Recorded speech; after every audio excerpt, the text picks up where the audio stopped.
तो hi guys, आप लोगों का स्वागत है एक और वीडियो में। ये इस बार ये कॉस्टिंग का एक और वीडियो है। इसमें कॉन्ट्रैक्ट कॉस्टिंग का जो है क्विक हम जो है रिवीजन करेंगे। मैं ये बात क्लियर करना चाहता हूँ कि ये प्योरली रिवीजन वीडियोस हैं। काफ़ी शॉर्ट स्पैन ऑफ टाइम में एक्सप्लेनेशन रहेगा। मैक्स टू मैक्स 30 मिनट्स पर वीडियो, रिवीजन वीडियो। इन चैप्टर्स का ये चैप्टर्स का रिवीजन 30 मिनट्स का है, और अगर आप इनका फुल लेंथ देखेंगे तो फुल लेंथ खाली कॉन्सेप्ट एक्सप्लेन करने को, कोई स्पेसिफिक कॉन्सेप्ट एक्सप्लेन करने को 1-1 घंटा चले जाता है। जैसे अगर मैं इसमें कॉन्ट्रैक्ट अकाउंट की बात करूँ तो फिर उसमें पूरा 1 घंटा निकल जाता है खाली कॉन्ट्रैक्ट अकाउंट बताते हुए कि कॉन्ट्रैक्ट अकाउंट में क्या क्या एंट्रीज आती हैं, और फिर क्वेश्चंस करना अलग और बाकी कॉन्सेप्ट अलग। तो मैं पहले ही सजेस्ट करना चाहता हूँ, इसको प्लीज़ फुल लेंथ अंडरस्टैंडिंग से सब्स्टिट्यूट मत कीजिए। फुल बेसिक अंडरस्टैंडिंग इससे ले सकते हैं। मैं ज़्यादा डीप में नहीं जा सकता, ज़्यादा चीज़ बार बार रिपीट नहीं कर सकता हूँ। तो शुरू करते हैं कॉन्ट्रैक्ट कॉस्टिंग को। कॉन्ट्रैक्ट कॉस्टिंग में सबसे पहला जो हमारा पॉइंट आता है वो है पार्टीज टू कॉन्ट्रैक्ट। इसमें दो हैं, एक कॉन्ट्रैक्टर है, एक कॉन्ट्रैक्टी है। कॉन्ट्रैक्टर मतलब बिल्डर। बिल्डर मैं इस केस में कह रहा हूँ क्योंकि ये स्पेसिफिकली कंस्ट्रक्शन या ऐसे कॉन्ट्रैक्ट्स की बात करता है ये पर्टिकुलर चैप्टर, जो contracts over a period of multiple year spread out होते हैं। और सबसे कॉमन जो मल्टीपल ईयर स्प्रेड आउट होता है वो है हाउसेस, बिल्डिंग्स, ऑफिसेज एक्सेट्रा, जो भी इंफ्रास्ट्रक्चर रिलेटेड है वो। तो उसमें कॉन्ट्रैक्टर के इसमें हम एक बिल्डर का एग्जांपल लेते हैं, और कॉन्ट्रैक्टी मतलब कस्टमर या क्लाइंट जो होता है वो। इसमें सबसे पहला जो उसके बाद प्रैक्टिकल एस्पेक्ट का पॉइंट आता है वो है कॉन्ट्रैक्ट अकाउंट की बात करते हैं। कॉन्ट्रैक्ट अकाउंट बताता है कॉन्ट्रैक्टर की बुक्स, यानी कि बिल्डर की बुक्स की जहाँ पे हम बात कर रहे हैं वो बनाता है कॉन्ट्रैक्ट अकाउंट उसकी बुक में। और कॉन्ट्रैक्ट अकाउंट में जो बेसिक एंट्रीज आती है मैं अब यहाँ पे वो मेंशन कर रहा हूँ। ये कुछ एंट्रीज यहाँ तक दी हुई हैं और कुछ अगले पेज पे भी गई हैं। तो जो अगले पेज पे गई हैं वो हम बाद में देखेंगे। शुरुआत करते हैं, मैं डेबिट साइड से चालू करूँगा। यहाँ पे टू मटेरियल्स आता है, और मटेरियल में सबसे पहला जो आता है वो ओपनिंग बैलेंस की, इस साल का ओपनिंग बैलेंस। उसमें परचेज किया आपने। अब ये फ्रॉम जॉब लिखा है और टू जॉब लिखा है, ये मैं बताता हूँ आपको। और फ्रॉम स्टोर्स है, ये तीन चीज़ें हैं। इसके लिए मैं चाहता हूँ आप ध्यान दें। क्या होता है, मान लीजिए आपका कॉन्ट्रैक्ट है एक जगह है अंधेरी मुंबई में, वहाँ पे कॉन्ट्रैक्ट आपका बिल्डिंग का काम चालू है, और यहाँ पे ऐसे 5 किलोमीटर की दूरी पे एक दूसरी दुकान है, यहाँ पे सीमेंट बिकता है। और 10 किलोमीटर की दूरी पे जो बिल्डर है उसका मेन कंपनी का गोडाउन है। ठीक है। अभी क्या होता है, ये प्रॉपर्टी पे एकदम से ज़रूरत पड़ गई कि 5 बोरी सीमेंट की चाहिए। तब बंदे को आप क्या बोलोगे, आप जाओ दुकान से ले आओ। आप दुकान से जाके ले आओगे क्योंकि दुकान ऑब्वियसली पास है। अगर अर्जेंट चाहिए तो थोड़ा वेट कर सकते हो, तो गोडाउन से आएगा। ठीक है। तो आपने बोला कि सीमेंट जाके ले आ दुकान से, तो लेके आ गया। ये हो गया फ्रॉम स्टोर्स। अभी मान लो यहाँ पे 2 किलोमीटर दूर बिल्डर का एक और काम चालू है, उस या दूसरी जॉब चालू है। तो दूसरी जॉब पे सामान चाहिए उसका, या वहां से भी तो ले सकते हैं ना। तो अगर वहां से लिया तो ऐड किया, वहां पे दिया तो माइनस किया। From job to job, from stores. तो ये जो है ये मटेरियल्स को लेके ट्रांजैक्शन है हमारा। फिर लेबर का खर्चा, सुपरविजन का खर्चा, या दूसरे ओवरहेड्स, कई सारे ओवरहेड्स आएंगे आपको। तो उन सब का आप टोटल डेबिट साइड पर, आप डेबिट साइड में लिख रहे हैं सारी कॉस्ट जो आपने इनकर करी उस पर्टिकुलर प्रॉपर्टी के लिए, उस पर्टिकुलर साल में, उस पर्टिकुलर कॉन्ट्रैक्ट से रिलेटेड जो भी एक्सपेंसेस इनकर करें उसकी बात कर रहे हैं हम यहाँ पे। इसी में मैं आगे कंटिन्यू करता हूँ। मैं ये जो क्रेडिट साइड है इसको मैं बाद में बताऊंगा आपको। फिर यहाँ पे आता है हमारे पास ऑप्शन 1। ये ध्यान रखिएगा, ऑप्शन 1, ऑप्शन 2 और ये ऑप्शन 1 मैं क्यों बोल रहा हूँ मैं बाद में एक्सप्लेन करता हूँ। तो to plant opening balance, to depreciation on plant. फिर आता है PA2 PNL, profit on sale of plant and material. ये एंड या और भी हो सकता है, दोनों में से कुछ एक बिक सकता है या दोनों में बिक सकता है। ये नोशनल प्रॉफिट को हम बाद में देखेंगे, अभी नहीं देखेंगे। तो ये चीज़ें आती हैं। ऑप्शन 1 एंड 2 में आपको थोड़ी देर में एक्सप्लेन करता हूँ, मेरे को पहले क्रेडिट साइड कंप्लीट करनी होगी उसके लिए। फिर यहाँ पे आता है WIP, वर्क इन प्रोग्रेस। अभी क्या होता है कि अगर आप बिल्डिंग का काम कर रहे हैं, आपका पिछले साल आपने कुछ काम कंप्लीट कर दिया होगा, तो वो वर्क इन प्रोग्रेस की कैटेगरी में क्लासीफाई हो जाता है। तो उसमें आता है एक वर्क सर्टिफाइड, वर्क अनसर्टिफाइड और एक एस्केलेशन। एस्केलेशन एक उतना इम्पॉर्टेंट पॉइंट नहीं है, आप उसको छोड़ भी देंगे, कोई प्रॉब्लम नहीं है। वो आपकी अंडरस्टैंडिंग के लिए सिर्फ एक एक्स्ट्रा पॉइंट है।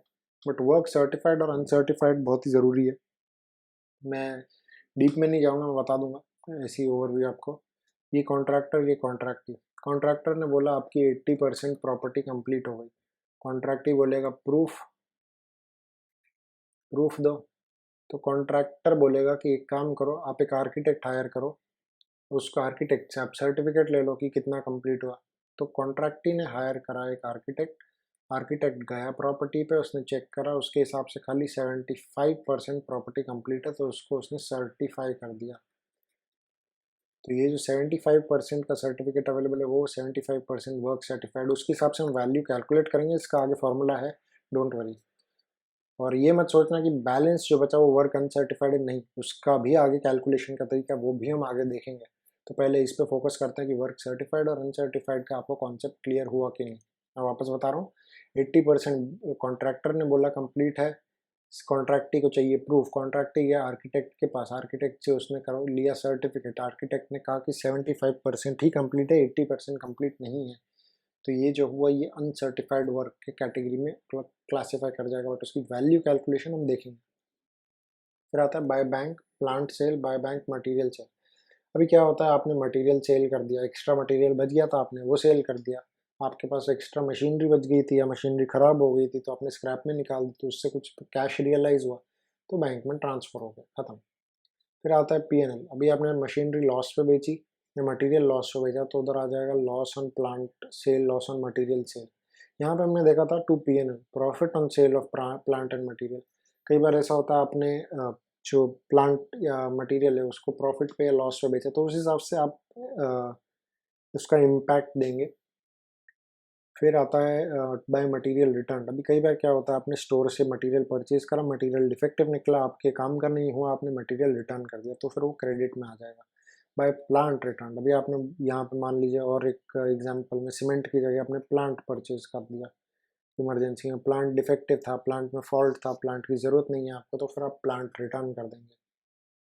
फिर यहाँ पे आता है बाय मटेरियल एट साइट। ये क्या हुआ, ये आपका क्लोजिंग बैलेंस हुआ, आपकी साइट पे एट द ईयर एंड कितना मटेरियल बचा है। मान लीजिए आपका यहाँ पे टोटल जो है 5 टन ऑफ रॉ मटेरियल बचा हुआ है, तो वो आपका मटेरियल जो है वो एट क्लोजिंग ईयर यहाँ पे 5 टन का जो मॉनेटरी वैल्यू आएगा वो एट कॉस्ट लिखा जाए, कॉस्ट और NRV विच इज लेस का बेसिक रूल जो हमारा लगता है वो।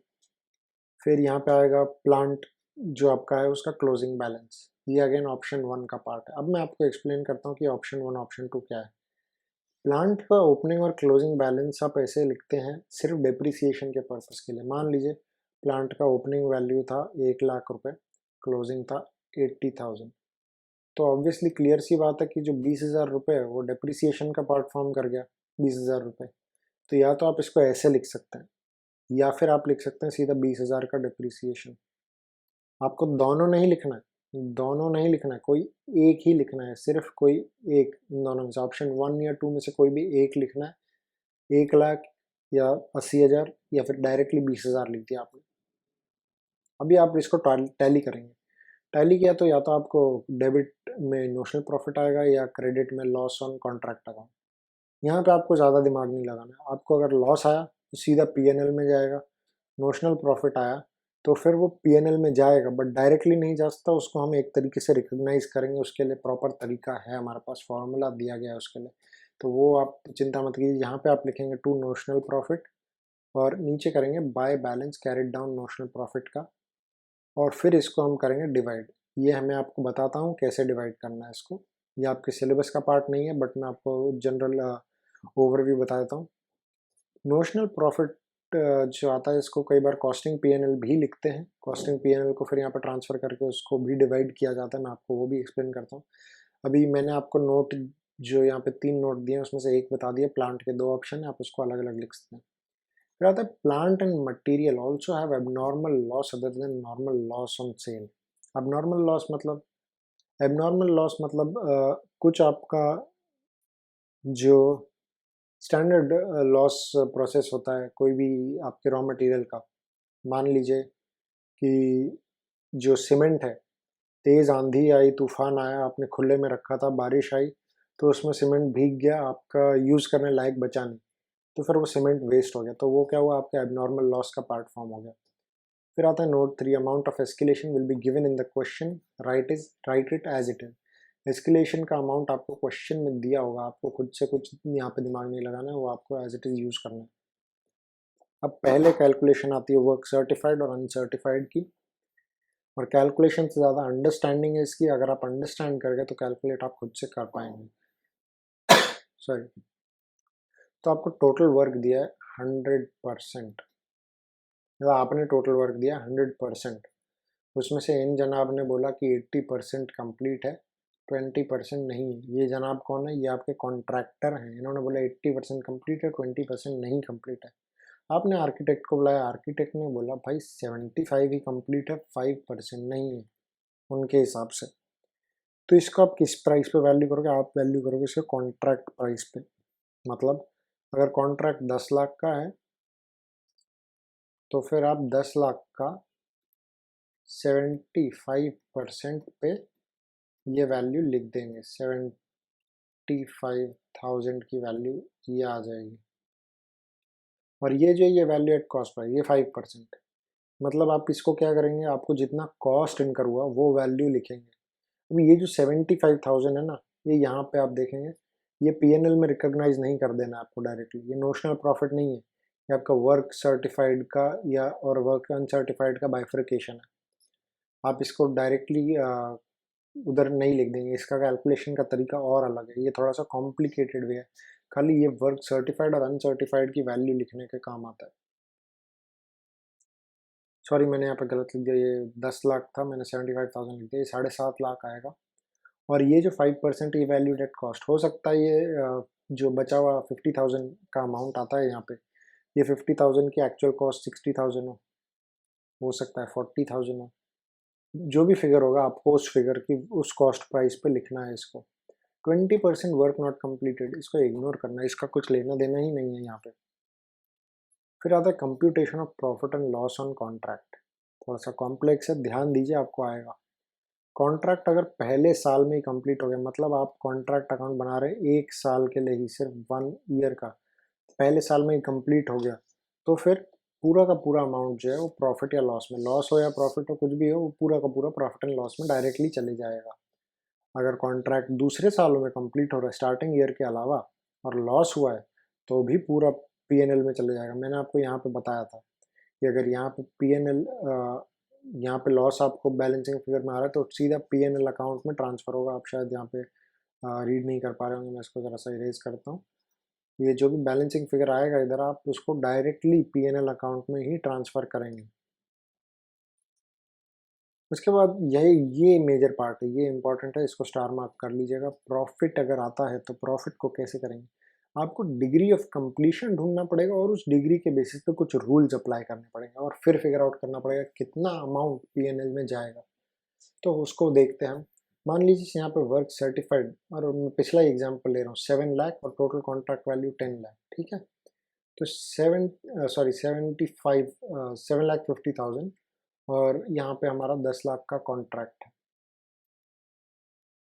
तो ये कितना परसेंटेज हुआ, ये हो गया हमारा 75%। अब 75% जो है इसको देख के आपको कुछ रूल्स अप्लाई करना है। क्या 75% 25% से कम है? नहीं। 25 और 50 के बीच में आता है? नहीं। 50 या 90 के बीच में आता है? हाँ। तो इसके लिए हम क्या करेंगे, नेक्स्ट पेज पे हमको रूल दे रखा है, ये रहा इसका रूल। प्रॉफिट, प्रॉफिट कहाँ है, हम प्रॉफिट हमको है यहाँ पे, ये नोशनल प्रॉफिट का जो फिगर है ये प्रॉफिट लेना है, ये नोशनल प्रॉफिट को हमको यहाँ पे लिखना है, उसको 2/3 से मल्टीप्लाई करना है। मान लीजिए नोशनल प्रॉफिट का कुछ भी एक अमाउंट आता है, उसको 2/3 से मल्टीप्लाई करना है, उसको और मल्टीप्लाई करना है, आपको कैश कितना मिला और वर्क सर्टिफाइड कितना है। वर्क सर्टिफाइड हमको पता है 7,50,000 है। मैं यहाँ पे पूरा एग्जाम्पल फॉर्म नहीं कर रहा जिसमें मैं प्रॉफिट भी बताऊँ, कैश रिसीव भी बताऊँ। आपको जनरल आइडिया लग गया है, आपको ये पता है 25% पे कुछ ट्रांसफ़र नहीं करना है, 25 to 50% पे profit, notional profit into 1/3 into cash receive by work certified. यहाँ पे 2/3 हो गया, सेम फॉर्मूला बस 2/3 हो गया। और इसका जो है थोड़ा सा इसका भी तरीका थोड़ा सा और अलग है। अभी यहाँ पे इतना करने के बाद क्या करना है, मान लीजिए इसका फिगर ऐसा आता है 5 लाख आता है इसका कैलकुलेशन। तो जो 5 लाख का फिगर आएगा, आप इसको यहाँ पे नोशनल प्रॉफिट जो टोटल था, मान लीजिए 6 lakh, notional profit total 6 lakh आया, यहाँ पे 5 लाख आया और यहाँ पे 1 लाख। तो ये जो WIP रिजर्व है ये आपका 1 लाख बन जाएगा और इसको हम डालेंगे बैलेंस शीट में, जिसका आगे हमको ट्रीटमेंट दिखाई देगा। बैलेंस शीट का पार्ट भी है हमारे पास। अब आते हैं 90% के ऊपर हो तो उसका कैलकुलेशन कैसे करेंगे, उसका कंप्यूटेशन कैसे होगा। उसका कंप्यूटेशन होगा एस्टिमेटेड प्रॉफिट के बेस पे।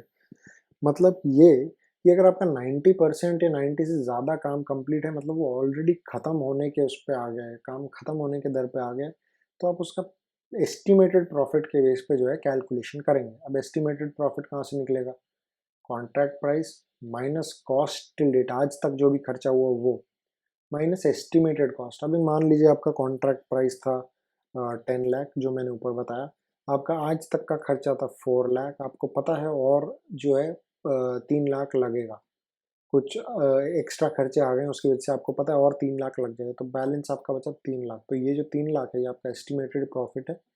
ये एस्टिमेटेड प्रॉफिट के बेसिस पे आपको 4 फॉर्मूले दे रखे हैं, जिनमें से एक ये है, ये जो है ये सबसे कॉमन फार्मूला है, ये कॉमन फार्मूला है, और भी कुछ फार्मूले दे रखे हैं। ये 3 लाख को आपको इस फॉर्मूले में अप्लाई करना है और फिर ये वैल्यू जो आएगी आपको उसको यहाँ पे रिकॉग्नाइज करना है, नोशनल प्रॉफिट में PNL और WIP रिजर्व में। तो अब मैं आपको ये फार्मूले बता देता हूँ। सबसे पहला formula estimated profit into cash received by contract price. ये जो है सबसे कॉमन फार्मूला, अगर क्वेश्चन में आपको कुछ नहीं दे रखा कौन सा फार्मूला यूज़ करना है नहीं करना है, तो फिर आप ये फार्मूला यूज़ करेंगे। और भी फार्मूले हैं जो मैं आपको बता देता हूँ। एक है estimated profit into work certified by contract price, एक ये है, और इसी का एक ऑल्टरनेटिव जो है जिसमें ये वर्क सर्टिफाइड जो है कैंसिल हो जाता है एक दूसरे से। फिर ये एक 4 फार्मूले टोटल हैं जो एक्स्ट्रा हमको दिए हुए हैं हमारे सिलेबस में। अगर आप चाहें तो इनको याद कर सकते हैं, जो कि याद आपको करना ही पड़ेगा।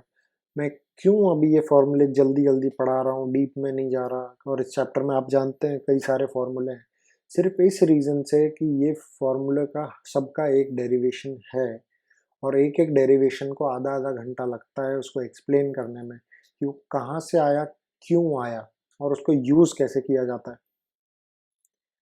तो उसके बाद हमारा आता है कंप्यूटेशन ऑफ अनसर्टिफाइड वर्क। अभी ये तो आपको पता है बेसिक कॉन्ट्रैक्ट अकाउंट कैसे बनता है, उसमें बैलेंसिंग फिगर कहाँ से आता है, ये कॉस्ट ऑफ कॉन्ट्रैक्ट निकल के आई। अच्छा, यहाँ पे आप लिखेंगे cost of contract credit side पे और कुछ भी नहीं लिखेंगे। ये कॉस्ट ऑफ कॉन्ट्रैक्ट जो है ये कहाँ से आई, कॉस्ट ऑफ कॉन्ट्रैक्ट जो आई है वो इसका ही टोटल है। मान लीजिए इसका टोटल आता है 1 लाख, तो इधर आप एज इट इज लिख देंगे 1 लाख और फिर इसको कैरी डाउन करेंगे 1 लाख। फिर यहाँ पे वर्क अनसर्टिफाइड, ये वर्क सर्टिफाइड ये आप कैलकुलेट कर लेंगे, ये आपको गिवन होगा, और फिर वर्क अनसर्टिफाइड आप कैलकुलेट करेंगे इस तरीके से, cost of contract into work uncertified percentage. इससे आपको आ जाएगी वर्क अनसर्टिफाइड की मॉनेटरी वैल्यू।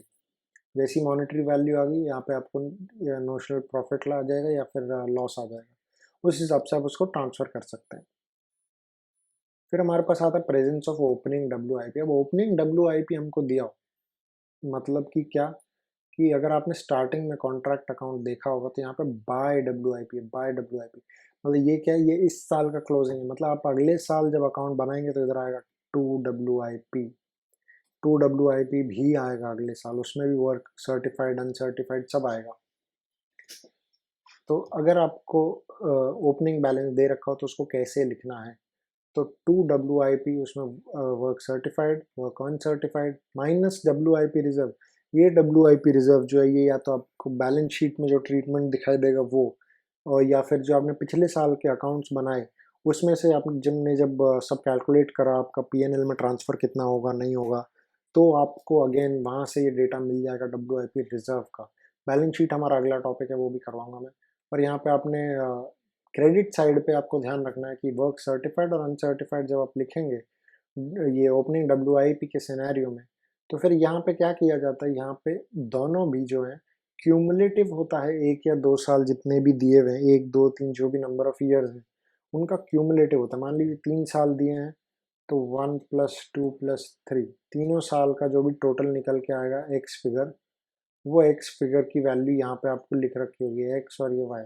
तो ये वैल्यूज आपको दे रखी होंगी, आपको ये यहाँ पे ऐसे नहीं लिखना है आपको, ये क्योंकि आपको ऑलरेडी दिया हुआ रहेगा, आपको वही कॉपी करना है और ये वैल्यूज जो है आपको खुद से निकालनी है और सिर्फ उस पर्टिकुलर ईयर के हिसाब से निकालनी है। और उस पर्टिकुलर ईयर में भी मान लीजिए आप अभी 3rd ईयर का बना रहे हैं, तो यहाँ पे आपको 1 और 2 दोनों दे रखा होगा, वो सॉरी 1 2 और 3 भी दे रखा होगा यहाँ पे।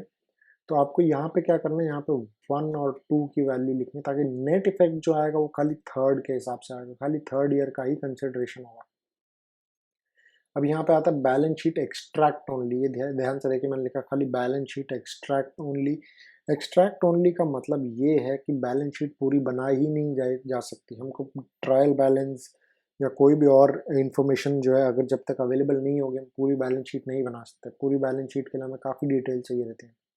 तो इसमें हमारा एसेट क्या क्या होंगे, plant at site, plant at store, material at site, material at store, ये तो स्टैंडर्ड है। फिर WIP में work certified, work uncertified, -WIP reserve. And ये जो है ये मैं आपको अगले टॉपिक में पढ़ाता हूँ, जो हमारा अगला टॉपिक आएगा कॉन्ट्रैक्टी अकाउंट, वहाँ पे आपको समझेगा ये क्यों लिखा है मैंने। और इसके भी 2 ट्रीटमेंट हो सकते हैं, एक लाइबिलिटीज में आ सकता है, एक यहाँ से माइनस हो सकता है। WIP रिजर्व एज यूजुअल हमने ऊपर देख लिया कैसे कैलकुलेट होता है, तो आपको WIP की नेट वैल्यू यहाँ पे निकल के आएगी।